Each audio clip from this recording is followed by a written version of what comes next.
Madam President, there has been a lot of discussion here in the Senate, in the House, and in the media about what the super committee is doing and what they should be doing. And the American people understand that the responsibilities that they have in terms of trying to reduce our national debt and our deficit is difficult, and I wish them the best of luck in coming up with a solution. My hope, simply stated, is that the super committee will do what the American people want them to do.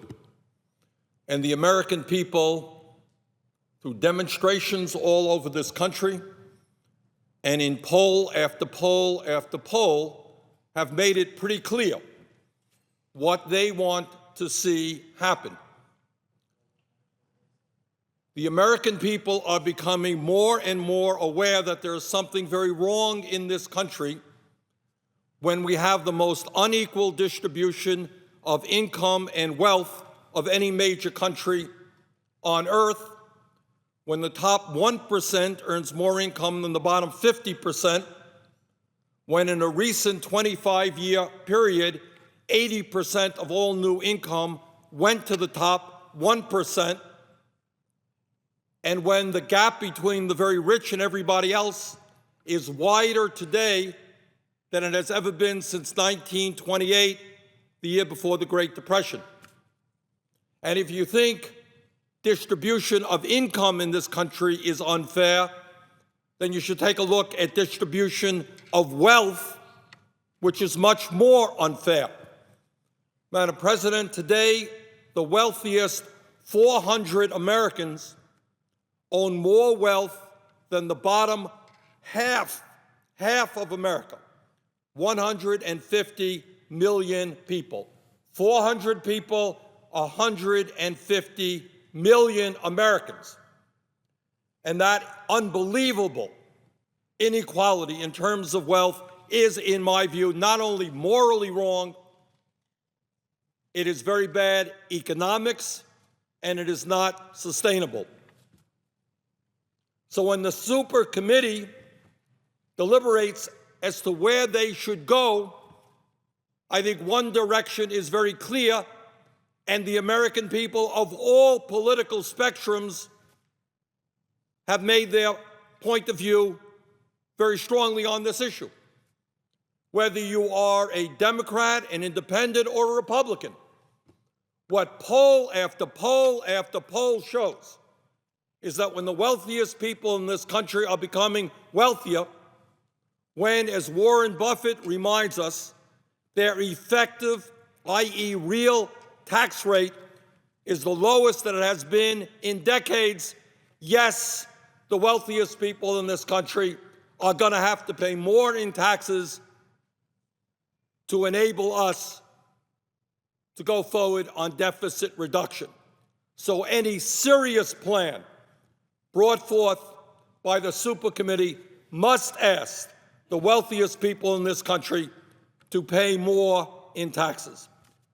Furthermore, as I think everybody knows, we have corporation after corporation that benefits from huge tax loopholes.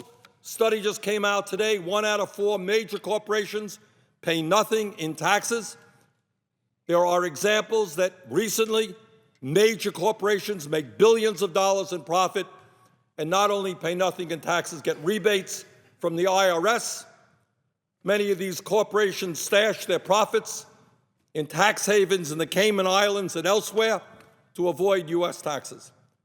And I think the American people are very clear that if we are going to go forward with deficit reduction, that large corporations are also going to have to start paying their fair share of taxes.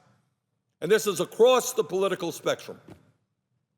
So I hope that the super committee is hearing and understands that any agreement must contain significant revenue from the wealthiest people in this country and from the largest corporations. Furthermore, at a time when military spending has tripled since 1997, I hope as part of their agreement that the Supercommittee takes a hard look at our defense budget and asks whether it is really necessary that the United States of America spend more on defense than the entire rest of the world combined. So those are some of the areas that I hope the Supercommittee will explore.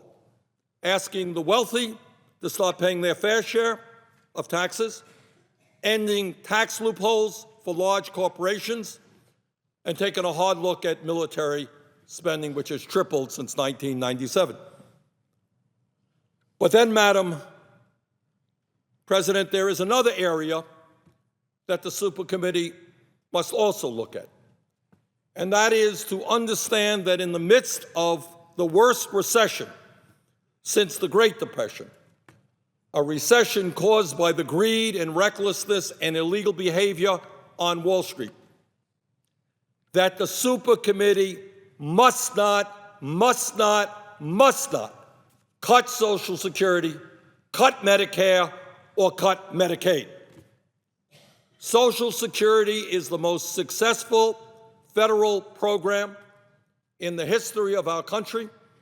It has a $2.5 trillion surplus, can pay out all benefits for the next 25 years, and because it's funded by the payroll tax, has not contributed one nickel to our deficit. The Supercommittee must not cut Social Security. Madam President, 50 million Americans today have no health insurance, and many others are underinsured. According to a study at Harvard University, 45,000 Americans die each year because they don't get to the doctor when they should. Under those conditions, it would be immoral, it would be wrong for the Supercommittee to cut Medicare and to cut Medicaid. So I hope, Madam President, that the Supercommittee does what the American people have said very loudly and clearly. They've said it in demonstrations, they've said it in polls, they've said it in communications with their members in the House and the Senate. We have an opportunity to make significant progress in terms of deficit reduction, but that deficit reduction should not take place on the backs of the elderly, the children, the sick, and the poor. Those populations, the most vulnerable people in this country, are hurting enough right now. So, Madam President, I hope that the Supercommittee has the courage to do what is right. I hope that it has the courage to do what the American people want them to do.